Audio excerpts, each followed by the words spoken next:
অনুযায়ী দেশের প্রতিটা ঘর শাসিত হবে সেইটা দেখতে চাই। আল্লাহ রসুলের অনুশাসনের নিয়ম অনুযায়ী এই দেশ শাসিত হবে এই স্বপ্ন দেখতে চাই। হতে পারে সেটা 5 বছর পরে, হতে পারে সেটা 500 বছর পরে, কিন্তু ইমানদারের ইন্টেনশন যদি পরিষ্কার হয় আল্লাহ রাব্বুল আমিন তার কাজের মধ্যে বরকত দিবেন। ঠিক কি না? নাহমাদুহু ওয়া নাস্তাঈনুহু ওয়া নাস্তাগফিরুহু ওয়া নু'মিনু বিহি ওয়া নাতাওয়াক্কালু আলাইহি ওয়া নাউযু বিল্লাহি মিন শুরুরি আনফুসিনা ওয়া মিন সাইয়্যাতি আ'মালিনা من يهد الله فلا مضل له ومن يضلل فلا هادي له وأشهد أن لا إله إلا الله وحده لا شريك له وأشهد أن سيدنا وحبيبنا وطبيب قلوبنا محمد الذي أرسله بالحق بشيرا ونذيرا وداعيا إلى الله بإذنه وسراجا منيرا فقد قال الله سبحانه وتعالى في كلامه المجيد وفي فرقان الحميد أعوذ بالله من الشيطان الرجيم بسم الله الرحمن الرحيم واعتصموا بحبل الله جميعا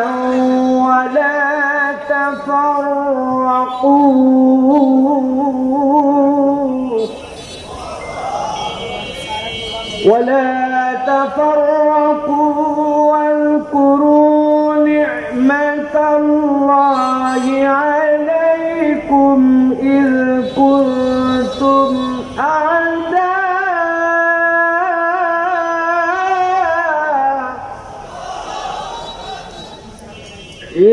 كنتم أعداء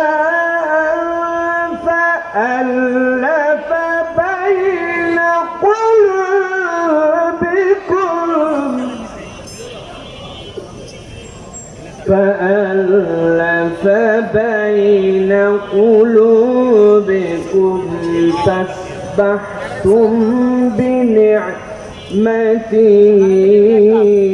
إخوانا وقال الله سبحانه وتعالى إن الله وملائكته يصلون على النبي يا أيها الذين آمنوا صلوا عليه وسلموا تسليما اللهم صل على محمد وعلى آل محمد كما صليت على إبراهيم وعلى آل إبراهيم إنك حميد مجيد اللهم بارك على محمد وعلى آل محمد كما باركت على إبراهيم وعلى آل إبراهيم إنك حميد مجيد الحمد لله সম্মানিত হাজিরিন আজকে চমৎকার আয়োজনে যারা আমরা সকলে উপস্থিত হয়েছি যারা আমরা এই প্রাণবন্ত প্রোগ্রামটিকে সাফল্যমণ্ডিত করার জন্য নিজেদের জীবনের মূল্যবান সময়গুলোকে ফারেক করে এখানে হাজির হয়েছি আমরা আল্লাহ রাব্বুল আলামিনের কাছে কৃতজ্ঞ হচ্ছি যারা আয়োজন করেছেন যারা এসেছেন যারা কথা শুনছেন সকলের প্রতি আন্তরিক মোবারকবাদ জানাচ্ছি এবং আল্লাহ রাব্বুল আলামিনের কাছে কৃতজ্ঞতা জানাচ্ছি আজকের থেকে 1 বছর আগেও যদি আমাদের কাছে বলা হতো যে এইরকম বাইতুল মোকাররমের পাশে এরকম ফুট ওভার ব্রিজের নিচে বাংলাদেশে এরকম আলেম ওলামারা বসে কথা বলবেন, এই কথা বলার জন্য যে অনুমতি নেওয়া লাগতো, এর জন্য যে ঘোরাঘুরি করা লাগতো, এর জন্য যে মানুষের কাছে পদলেহন করতে হতো, আল্লাহ রাব্বুল আলামিন আমাদেরকে সেই সময়টুকুকে পরিবর্তন করে একটা সুসময় আমাদেরকে দান করেছেন। এটা দুনিয়ার বুকে অনেকে অনেক ক্রেডিট দিতে পারে, তুমুকে মাস্টার মাইন্ড, তুমুকে হ্যান্ড করেছে, তুমুকে ঘোষণা দিয়েছিল, এইগুলা যা বলবে, যারা বলবে তারা আল্লাহ রাব্বুল আলামিনের সাথে গাদ্দারি করবে। আল্লাহ রাব্বুল আলামিনের ইচ্ছা ছাড়া এই বাস্তবতায় আমাদের সামনে আসার সম্ভাবনা ছিল না, ঠিক না? অতএব আমরা আল্লাহ রাব্বুল আলামিনের কাছে কৃতজ্ঞ হচ্ছি, আলহামদুলিল্লাহ। দ্বিতীয় যেই কথাটি এই দেশের মানুষ বোঝে, কিন্তু এই দেশের এক শ্রেণীর মানুষের কারণে তারা স্বীকার করে না, সেটি হচ্ছে তাওহীদপন্থী মানুষ, ইসলামপন্থী মানুষ, যারা আল্লাহ রসুলকে ভালোবাসে, যারা মরার পরে জান্নাতে যাওয়ার জন্য শহীদি তামান্না হৃদয়ে রাখে, ওই সকল পরিবারের সন্তান এবং সেই সকল শিক্ষায় শিক্ষিত মানুষেরা রাস্তায় নেমেছিল বলে, কথা বলেছিল বলে, মসজিদগুলো থেকে জুমার খুতবা চলমান ছিল বলে ওই ম্যান্ডেট গুলো মানুষের হৃদয়ের মধ্যে ধারণ করা ছিল, তারই এক বিস্ফোরণ হয়েছিল ইসলামপন্থীদের দ্বারা। অন্য যারা ক্রেডিট নেয় এরা ধান্দাবাজ, মূল রক্ত দিয়েছে ইসলামপন্থীরা, তাওহীদপন্থীরা। ইসলামপন্থীরা না থাকলে বাংলাদেশের এই নতুন বাংলাদেশ দেখার স্বপ্ন হতো না।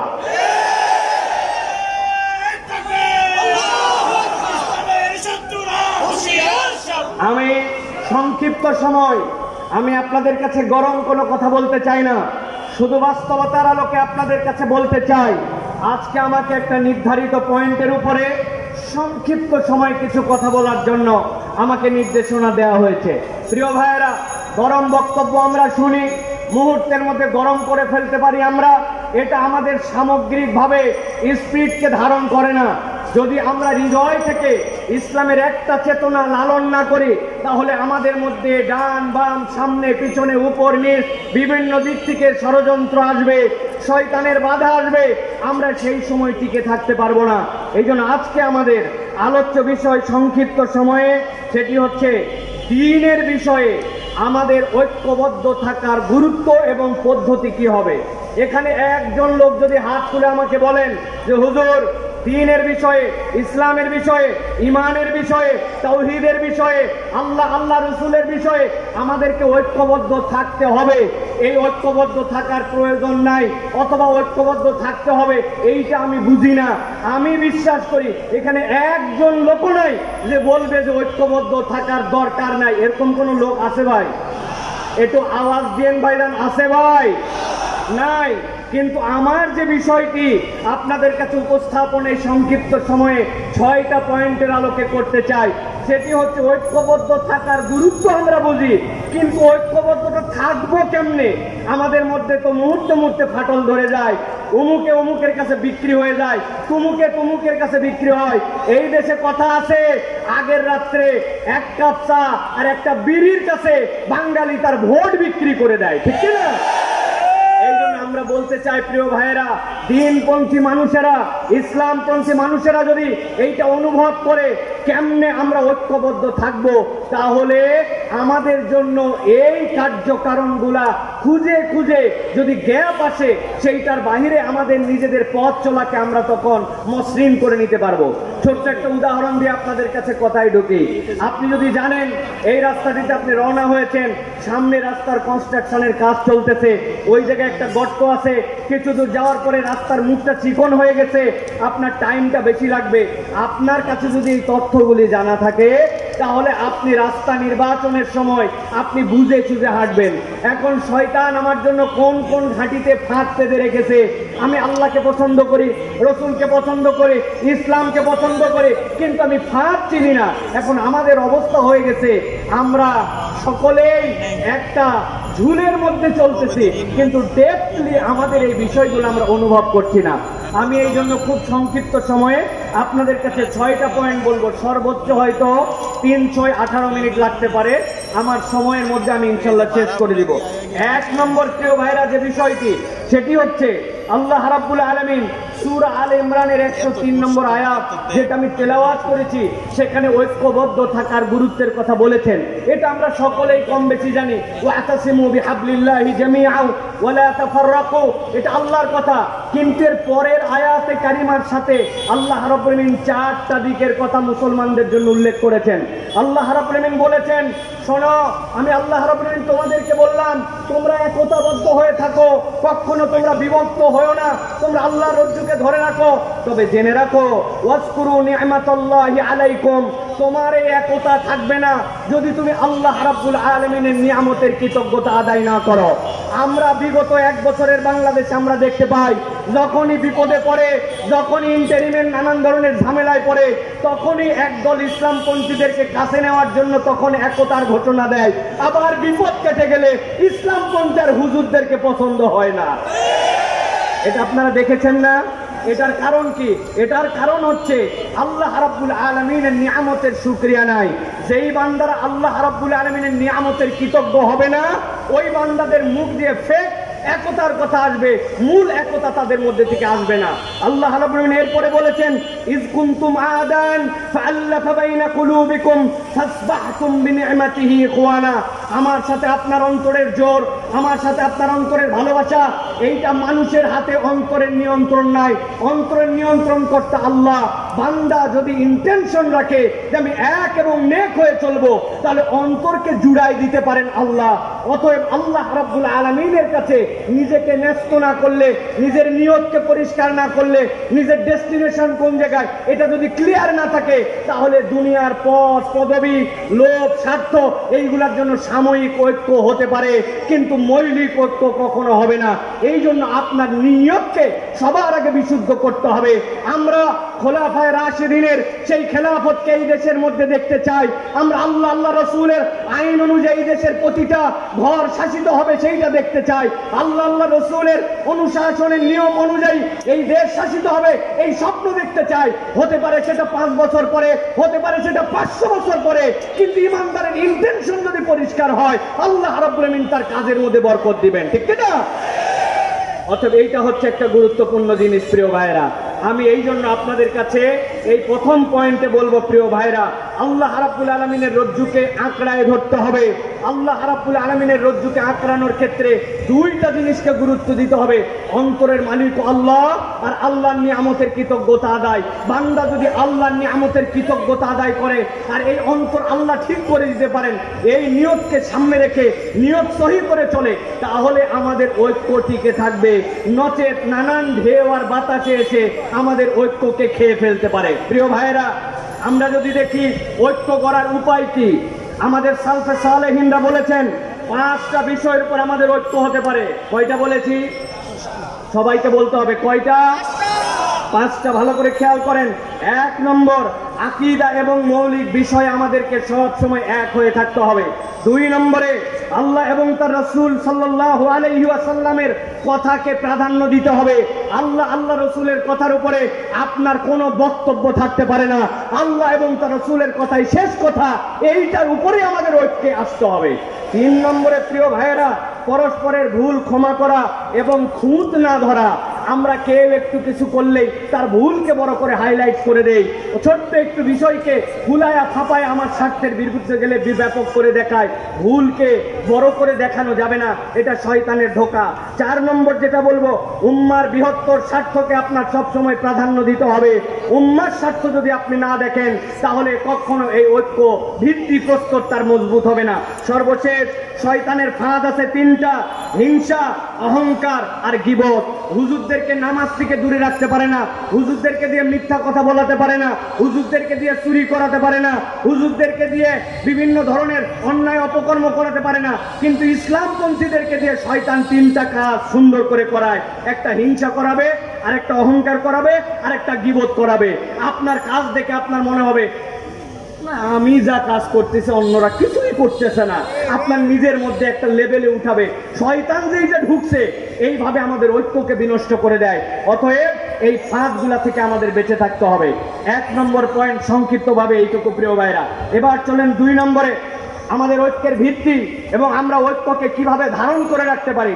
2 নম্বর হচ্ছে নবী সাল্লাল্লাহু আলাইহি ওয়াসাল্লাম একটা ঐক্যের নমুনায় সমাজ গড়েছিলেন, সেটা ছিল মদিনার সমাজ।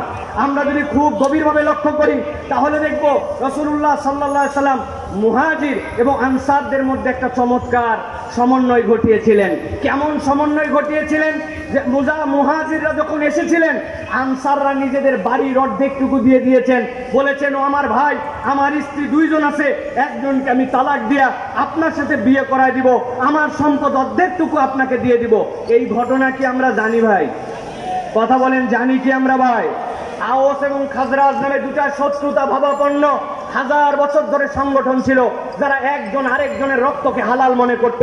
নবীজি সাল্লাল্লাহু আলাইহি ওয়াসাল্লাম আসার পরে এই 2 জনের মধ্যে বন্ধুত্ব ঘটায় দিয়েছিলেন। আপনারা কি এই ঘটনা জানেন ভাই? কিন্তু কোনোদিনকে ভেবে দেখেছেন যে এই যে বড় বড় ঘটনাটা ঘটলো, এই ঐক্যটার ভিত্তি কি ছিল? কিসের ভিত্তিতে ঐক্যটা রাসূলুল্লাহ সাল্লাল্লাহু আলাইহি ওয়াসাল্লাম করিয়েছিলেন? রাসূলুল্লাহ সাল্লাল্লাহু আলাইহি ওয়াসাল্লামের সিরা এবং হাদিসের বিশ্লেষণে বোঝা যায় 3টা বিষয়কে সামনে রেখে রাসূল সাল্লাল্লাহু আলাইহি ওয়াসাল্লাম এই কঠিন বাস্তবতার মধ্যে একটা ঐক্যের সমাজ প্রতিষ্ঠিত করেছিলেন। 1 নম্বর, আল্লাহর প্রতি ঈমান। আল্লাহর প্রতি যদি বিশুদ্ধ ঈমান না থাকে, ওই ঐক্য আপনি যতই ঐক্যের কথা বলেন, ওই ঐক্যের গোড়ার মধ্যে গন্ডগোল থাকবে, ওই ঐক্য কখনো কার্যকর ঐক্য হবে না। 2 নম্বরে যেটা প্রিয় ভাইরা, সহানুভূতিশীল অন্তর। আজকের ইমানদার আমরা যারা সহানুভূতিশীল অন্তর না, রূঢ় যত, গরম যত, যে যত কাঠখোট্টা আমরা মনে করছি তত বোধহয় ইমানদারদের পারফরমেন্স। অথচ জেনে রাখেন রাসূলুল্লাহ সাল্লাল্লাহু আলাইহি ওয়াসাল্লামের ব্যাপারে কোরআন মজিদের কোথাও বলা নাই নবীজি সাল্লাল্লাহু আলাইহি ওয়াসাল্লাম অনেক সুন্দর একজন নামাজ আদায়কারী ছিলেন, অথচ নবীর থেকে সুন্দর সালাত কেউ আদায় করতে পারবে না। নবীজির ব্যাপারে পুরা কোরআনে কোথাও বলা নাই নবীজি খুব সুন্দর যাকাত আদায়কারী ছিলেন, অথচ নবীর থেকে বেশি দান সাদাকাকারী কেউ ছিল না। নবীজি সাল্লাল্লাহু আলাইহি ওয়াসাল্লাম বলেছেন খুযু আন্নী মানাসিকাকুম, আমার থেকে হজ শিখো, অথচ কোরআনে কোথাও প্রশংসা করা হয় নাই আল্লাহর নবী খুব ভালো হজ করেছেন, অথচ রাসূলুল্লাহ সাল্লাল্লাহু আলাইহি ওয়াসাল্লামের সুন্দর হজ কিয়ামত পর্যন্ত আর কেউ করতে পারবে না। কিন্তু নবীজির একটা বিষয় নিয়ে কোরআনে প্রশংসা করা হয়েছে, ইন্নাকা আলা খুলুকিন আযীম, আমার নবী ছিলেন মহান চরিত্রের উপর অধিষ্ঠিত। আজকের মুসলমান নামাজি, আজকের মুসলমান হাজি, আজকের মুসলমান টুপিওয়ালা, আজকের মুসলমান ওজিফাওয়ালা, কিন্তু আজকের মুসলমানের আখলাক আমাদের সুন্দর নয়। অতএব নবীজির ওই ঐক্যের ভিত্তি ছিল সহানুভূতিশীল একটা অন্তর। প্রত্যেককে আমাদের সহানুভূতিশীল অন্তরের মালিক হতে হবে। 3 নম্বরে প্রিয় ভাইরা, দ্বীনকে প্রাধান্য দিতে হবে। যেখানে দ্বীন নাই সেই জায়গায় কোনো ঐক্য হতে পারে না প্রিয় ভাইরা। দুনিয়া একদিক হয়ে যেতে পারে, ইমানদাররা কখনো সমকামিতাকে প্রমোট করতে পারে না, এলজিবিটিকিউকে সমর্থন করতে পারে না। আপনি কিয়ামত ঘটাই দিতে পারেন, ইসলাম এটাকে হারাম বলেছে, আপনি এটা করতে পারবেন না। যেই সকল কমিশন আজকে বাংলাদেশে এসে ধোঁকাবাজির কমিশন দিচ্ছে, তারা গাজার মুসলমানদেরকে রক্ষা করতে পারে নাই, তারা মুসলমানদেরকে সেই জায়গায় ক্ষুধার জ্বালায় হত্যা করছে, সেই জায়গায় তাদের কোনো মাথা ব্যথা নাই। আর এই দেশের মানুষ যারা শান্তিপ্রিয় মানুষ, যারা এই দেশের মানুষ নীরব নিজের ধর্ম পালন করে, এই জায়গার মানুষ তাদের যারা ভাই ব্রাদার অন্য ধর্মাবলম্বী আছে তাদেরকে সুন্দর করে আগলায় রাখে, তাদের মন্দিরকে প্রয়োজনে পাহারা দেয় যাতে কোনো দুষ্কৃতিকারী অন্যায় করতে পারে না। এই জায়গায় মানবাধিকার কমিশন ফলাতে আসছে, তারা দুনিয়ায় মানবাধিকার দেখতে পায় না। এই বিষয় ইমানের প্রশ্ন, এটাতে ইমানদার কখনো এক হতে পারে না, ঠিক না প্রিয় ভাইরা? অতএব বলবো 2 নম্বর বিষয় এটা যে আমাদেরকে মনে রাখতে হবে নবীজি সাল্লাল্লাহু আলাইহি ওয়াসাল্লামের আদর্শ হবে আমাদের ঐক্যের ভিত্তি। মনে থাকবে এটা। দুনিয়ার কোন আদর্শ আমাদের ঐক্যবদ্ধের ভিত্তি হতে পারে না। এই ভিত্তিতে ঐক্য হলে এই ঐক্য আল্লাহ রাব্বুল আলামিন ফাআল্লাফা বাইনা কুলুবিকুম, আল্লাহ অন্তরের মধ্যে জুড়াই দিবেন, শয়তান আর ওখানে ঢুকতে পারবে না ইনশাআল্লাহ। এটা গেল 2 নম্বর। প্রিয় ভাইরা, নবী করিম সাল্লাল্লাহু আলাইহি ওয়াসাল্লামের একটা হাদিস বলি, আপনারা জানেন, বুখারীর হাদিস। আল্লাহ নবী বলছেন আল মুমিনু লিল মুমিনি কাল বুনিয়ান ইয়াশুদ্দু বা'দাহু বা'দা। একটা বিল্ডিং যেরকম ইটের পরে ইট গেথে তারপরে সেটা একটা স্ট্রাকচারে দাঁড়ায়, একটা মুমিন আরেকটা মুমিন হচ্ছে এরকম বুনিয়ান। কোন একটা মুমিনকে বাদ দিয়ে আপনি মনে করবেন যে আমি একা একা জান্নাতে চলে যাব, এইটা মুমিনের চরিত্র হতে পারে না। অতএব প্রত্যেকটা মুমিনের সাথে সহানুভূতিশীল হৃদয় নিয়ে তার প্রতি আমার ভালোবাসা রাখতে হবে। এইটা হবে আমার ঐক্য টিকিয়ে রাখার অন্যতম একটা দর্শন। 3 নম্বরে প্রিয় ভাইয়েরা, সমাজে যদি ঐক্য না থাকে তাহলে আমাদের কি হতে পারে একটু ভালো করে খেয়াল করেন। প্রিয় ভাইয়েরা, আল্লাহ রাসূল সাল্লাল্লাহু আলাইহি ওয়াসাল্লাম ঐক্য প্রতিষ্ঠা করলেন। এরপরে সমাজ একটা সুন্দর সমাজের দিকে গেল। আল্লাহ রাব্বুল আলামিন কোরআনুল কারীমের সূরা আনফালের 46 নম্বর আয়াত, এই আয়াতের মধ্যে আল্লাহ রাব্বুল আলামিন দুনিয়ার মানুষকে বলছেন, শোনো, যদি তোমরা ঐক্যের মধ্যে ফাটল ধরাও, ইমানদারদের মধ্যে যদি ফাটল ধরাও, তাহলে তোমাদের সমাজের মধ্যে তিনটা মহামারী, তিনটা সমস্যা তোমাদের মধ্যে আসবে। সূরা আনফাল 46 নম্বর আয়াত, আল্লাহ বলছেন, ওয়ালা তানাজারু ফাতাফশালু ওয়া তাযহাবা রিহুকুম। আল্লাহ রাব্বুল আলামিন বলছেন কোরআনুল কারীমের মধ্যে, যদি কোনো বান্দারা নিজেদের মধ্যে বিভেদ ঘটায়, এই বিবাদে জড়ায় পড়ে, তাহলে তিনটা সমস্যা তাদের মধ্যে হবে। 1 নম্বরে কি হবে? তারা ব্যর্থ হয়ে যাবে। 2 নম্বরে কি হবে? শক্তি তাদের চলে যাবে। 3 নম্বরে কি হবে?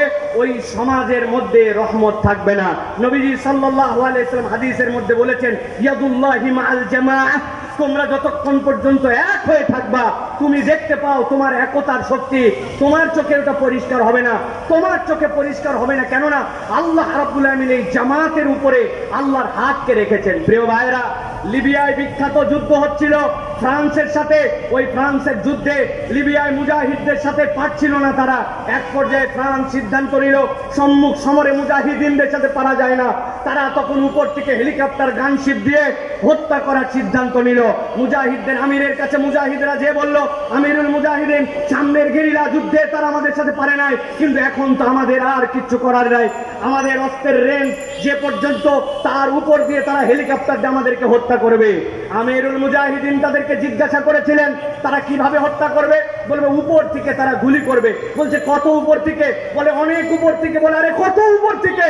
বলে আমাদের গুলির রেঞ্জ যেখানে নাই সেখান থেকে। আমিরুল মুজাহিদিন তাদেরকে বলেছিলেন, ও মুজাহিদেরা, ভালো করে বুঝে থাকলে বলো, তারা যত উপর থেকে গুলি করবে, এই গুলিটা কি আরশে আজিমের উপরে নাকি আরশে আজিমের নিচে? মুজাহিদরা বলছে, আল্লাহ সুবহানাল্লাহ, কি বলেন আপনি? আল্লাহর আরশের উপরে সে কেমনে যাবে? তখন আমিরুল মুজাহিদিন তাদেরকে বলেছিলেন, তোমরা এক এবং নেক হয়ে থাকো, যেই আরশে আজিমের রবের উপরে কেউ উঠতে পারে না, তার বান্দারা যখন জমিনে থাকে, ইয়াদুল্লাহি মাআল জামাআহ, আল্লাহর হাত তাদের সাথে থাকে। এক থাকলে মুসলমানদেরকে কিয়ামত পর্যন্ত কেউ পরাজিত করতে পারবে না। কেন? আমাদের আরশে আজিমের রব হচ্ছেন আল্লাহ।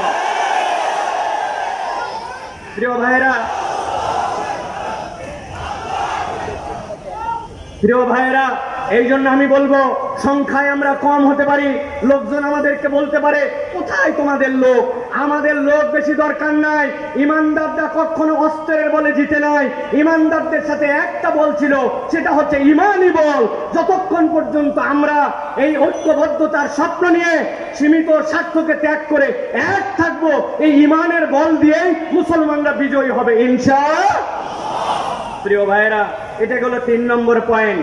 সংক্ষিপ্ত ভাবে এবার চতুর্থ যে বিষয়টি আপনাদের কাছে বলবো, প্রিয় ভাইয়েরা, এই উম্মাহ, যে উম্মার ব্যাপারে আল্লাহ রাব্বুল আলামিন কোরআনুল কারীমের মধ্যে ছোট্ট 2টা শব্দে প্রশংসা করেছেন। কি প্রশংসা? সামি'না ওয়া আতা'না। এরা তো সেই উম্মত যারা শোনে আর মেনে নেয়, এরা কোনো প্রশ্ন করে না। এটা হচ্ছে উম্মতে মুহাম্মাদের বৈশিষ্ট্য। মুফাসসিরিনে কেরাম ব্যাখ্যা করছেন এই আয়াতে কারিমার আলোকে এই উম্মতের মৌলিক বৈশিষ্ট্য কি? এই উম্মতের মৌলিক বৈশিষ্ট্য হচ্ছে ঐক্য। এই উম্মতের মৌলিক বৈশিষ্ট্য আমার কথা নয়, আল্লাহ রাব্বুল আলামিনের নবী সাল্লাল্লাহু আলাইহি ওয়াসাল্লাম বলছেন, ইন্নাল্লাহা ইয়ারদা লাকুম সালাসান। ও দুনিয়ার মানুষ, জেনে রাখো, আল্লাহ রাব্বুল আলামিন 3টা জিনিস পছন্দ করেন। একসাথে সমস্বরে, একটা মুখ বন্ধ না করে একসাথে বলতে হবে, আল্লাহ রাব্বুল আলামিন কয়টা জিনিস এই উম্মত থেকে পছন্দ করেন? একসাথে বলেন, কয়টা? 3টা মুখস্থ করেন। 1 নম্বরে, আন তা'বুদুহু ওয়া লা তুশরিকু বিহি শাইআ। আল্লাহ পছন্দ করেন উম্মতে মুহাম্মাদি আল্লাহ ছাড়া কারো ইবাদত করবে না, আল্লাহর সাথে কাউকে শিরিক করবে না। এটা 1 নম্বরে। 2 নম্বরে, ওয়ান তা'তাসিমু বিহাবলিল্লাহি জামিআ। এই উম্মত আল্লাহর রজ্জুকে, কোরআন সুন্নাহকে একেবারে দাঁত দিয়ে কামড়ায় ধরার মতো ধরে একতাবদ্ধ থাকবে, এটা আল্লাহ পছন্দ করেন। আর 3 নম্বরে, ওয়ান তুনাসিহু। তোমরা এই উম্মতে আল্লাহ এবং আল্লাহ রাসূলের নির্দেশ অনুযায়ী উম্মত সব সময় একজন আরেকজনকে নসিহত করবে। আমাদের দ্বীন হচ্ছে নসিহা। অতএব এই উম্মতের বৈশিষ্ট্য হচ্ছে ঐক্যবদ্ধ থাকা, আর ঐক্যের ভিত্তি হবে আল্লাহর সাথে কাউকে শরীক করি না, ইবাদত করি একমাত্র আল্লাহর। বলবো একটা কথা সামনে আর পিছনে করব আরেকটা, এটা ইমানদারের বৈশিষ্ট্য হবে না। যে ইমানদার মসজিদে আল্লাহর দিনকে মানে, যে ইমানদার জানাজায় আল্লাহর ইসলামকে মানে, যে ইমানদার ওই যাকাতের ইসলামকে আল্লাহ মানে, ওই ইমানদার যদি এটা বিশ্বাস না করে যে আল্লাহর দেওয়া বিধান অনুযায়ী এই সমাজ চলতে পারে, রাষ্ট্র চলতে পারে, চোরের বিচার হতে পারে, তাহলে ওই ইমানদারের কখনো ইমান পূর্ণ হয় নাই, ঠিক না? আমাদের অনেক ধান্দাবাজ আছে, এই ধান্দাবাজরা দেখবেন একটা কথা আমি সবসময় বলি, আমরা বলি আমানতু বিল্লাহি ওয়া মালাইকাতিহি ওয়া কুতুবিহি, এইটা বলছি তো আমরা না ভাই? বলেন তো ভাই, ওয়া কুতুবিহি মানে কি? হ্যাঁ, ভালো করে বুঝে বলেন, কুতুবিহি মানে কি? একটা লোক কুরআনুল কারীমের অর্ধেকটা পুরাপুরি কবুল করছে আর বাকিটার ব্যাপারে বলছে কিছু কথা আছে, 50% মুসলমান তাহলে, তাই তো নাকি? আরেকজন পুরাটাই শেষ করছে শুধু সূরা নাস, অল্প একটুখানি, ওইটার এখন আলোচনাটা ওর বোঝা হয় নাই, 99.99% মুসলমান, তাই তো নাকি?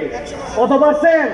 0%। প্রিয় ভাইরা, ভালো করে মনে রাখবেন, আমরা বলছি আমানতু বিল্লাহি ওয়া মালাইকাতিহি ওয়া কুতুবিহি, আল্লাহর আইন বিধান যেটা আমার মাথায় ধরে সেটাও স্বীকার করি, যেটা আমার মাথায় ধরে না ওটাও স্বীকার করি, তবেই সে মুসলমান। তাছাড়া ওই মুসলমানের দাম আল্লাহর কাছে নাই, ঠিক না?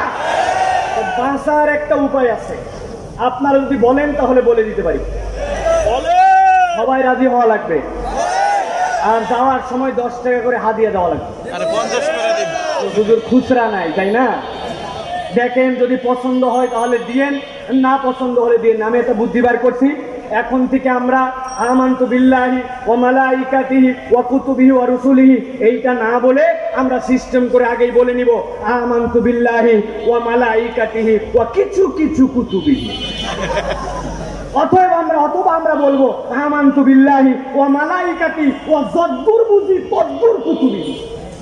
কবরে দেয় ফেরেশতা ধরছে, কি ব্যাপার, তোমার কিতাব কোনটা? বলে আমি আগেই বলে আসছিলাম যদ্দুর বুঝি তদ্দুর কুতুবিহি। বাটাম কিন্তু একটাও মাটিতে পড়বে না। অতএব ধানাই পানাই মুসলমান হয়েন না, কেবলমাত্র দাড়ি টুপি দিয়ে মুসলমান হওয়া যায় না, নামের আগে মোহাম্মদ থাকলে মুসলমান হওয়া যায় না, ঈদের নামাজে জাতীয় মসজিদে সামনের কাতারে বসলে মুসলমান হওয়া যায় না। মুসলমান হতে হলে আল্লাহর জমিনে আল্লাহর আইনে এই দেশ চলবে, পুরো পৃথিবী চলবে, এইটার প্রতি আপনার সমর্থন থাকতে হবে। এই সমর্থন না থাকলে মুসলমান হওয়া যায় না।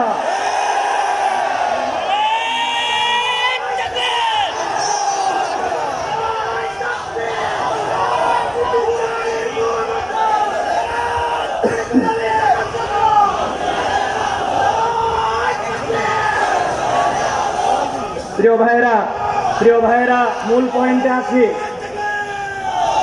যে মূল পয়েন্টে আছে এবার আমাদের এই ঐক্যকে কিভাবে বিভক্ত করে ফেলে শয়তান, তার সংক্ষিপ্ত 3 মিনিটে 3টা দিক নির্দেশনা দেয় আপনাদের কাছে।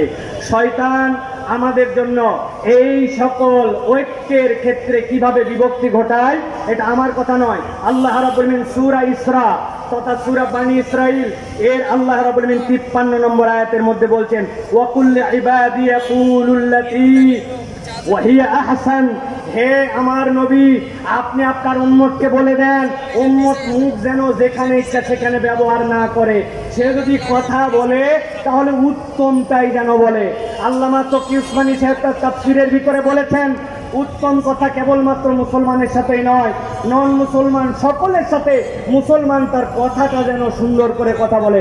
আমাদের যত ঝামেলা তার মূল হচ্ছে আমাদের মুখ, ঠিক না ভাই? হুজুর এক কথা বলে, আমি এক কথা বলি, হুজুরের তো এক ঘাট আমি বেশি বুঝি, এরকম আমাদের তবিয়ত দাঁড়াইছে। আল্লাহ বলছেন আপনার উম্মতকে সতর্ক করেন যে সে যদি কথা বলে সুন্দর কথা বলে, ভালো করে পয়েন্ট আউট করেন এইটা। আল্লাহ এরপরে বলছেন ইন্নাশ শাইতানা ইয়ানজাগু বাইনাহুম, নিশ্চয় জেনে রাখো শয়তানের কাজ হচ্ছে তোমাদের মধ্যে বিভক্তি ঘটানো। ইন্নাশ শাইতানা কানা লিল ইনসানি আদুওয়াম মুবিনা, নিশ্চয় জেনে রাখো শয়তান তোমাদের জন্য প্রকাশ্য শত্রু। অতএব আমাদের ঐক্য বিনিষ্ট করে আমাদের মুখ, আমাদের প্রত্যেকের মুখকে সামলাতে হবে। মুখ যদি না সামলায়, মুখ আবার নতুন করে আমরা সামলাই না।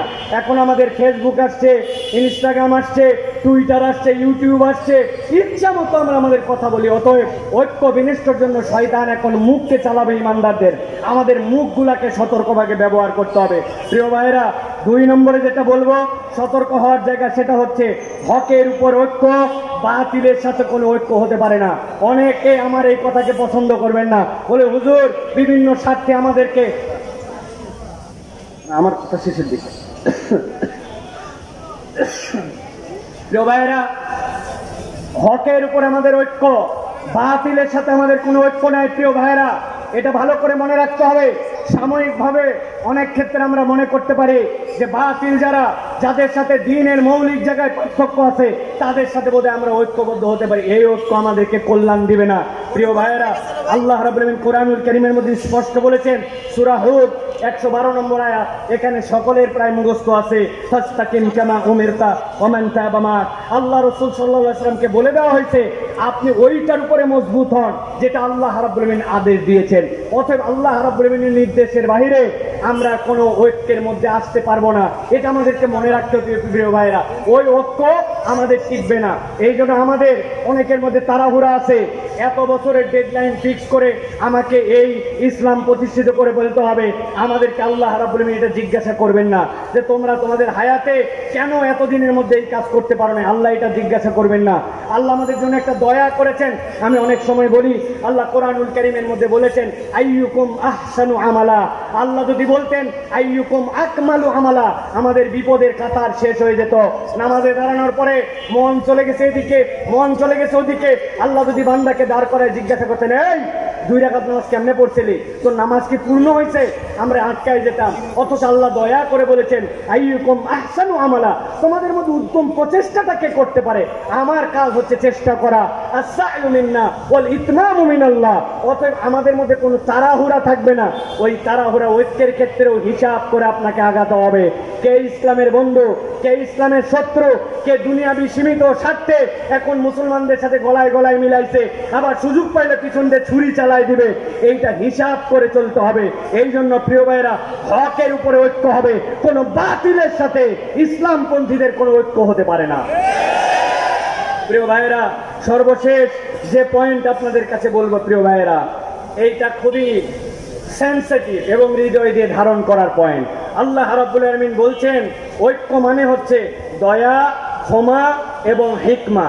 দয়া, ক্ষমা এবং হিকমা, এই তিনটা যেখানে নাই সেই জায়গায় ঐক্য থাকতে পারে না।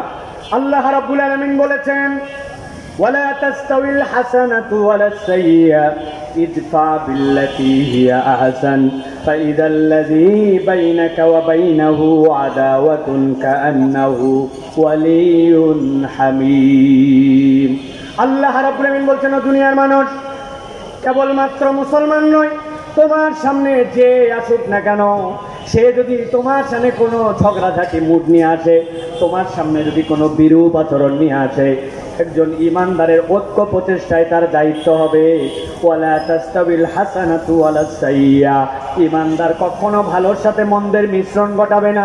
ভালোকে দিয়ে সে ভালোটাকে আরো উন্নত জায়গায় নিয়ে যাওয়ার চেষ্টা করবে, ভালো দিয়ে খারাপকে মিটায় দিবে। আল্লাহ রাব্বুল আলামিন বলছেন ইদফা বিল্লাতী হিয়া আহসান, কল্যাণ দিয়ে তোমাকে পরিবর্তন করতে হবে। অতএব ইমানদারের হৃদয়ের মধ্যে একটা তামান্না থাকবে, আমার দ্বারা এমন কোনো আচরণ যেন প্রকাশ না পায়, আমার দ্বারা এমন কোনো কাজ, আমার দ্বারা এমন কোনো আচরণ যেন প্রকাশ না পায়। এই বৃহত্তর উম্মার ঐক্যের ক্ষেত্রে সেইটা যেন একটা ফাটল বা একটা চিহ্ন না হয়। আমি মনে করছি হয়তো তা আমার তো এই ছোট্ট কাজ, এই কাজের এমন কি ভ্যালু আছে, কিন্তু বুনিয়ান উম্মার সুস, আমি ওই মহা বিল্ডিং এর একটা পার্ট, সেটা একটা ধুলির কণা হতে পারে। ইমানদারের ফিলিংস তার মধ্যে থাকবে। এই জন্য আমি বলবো প্রিয় ভাই,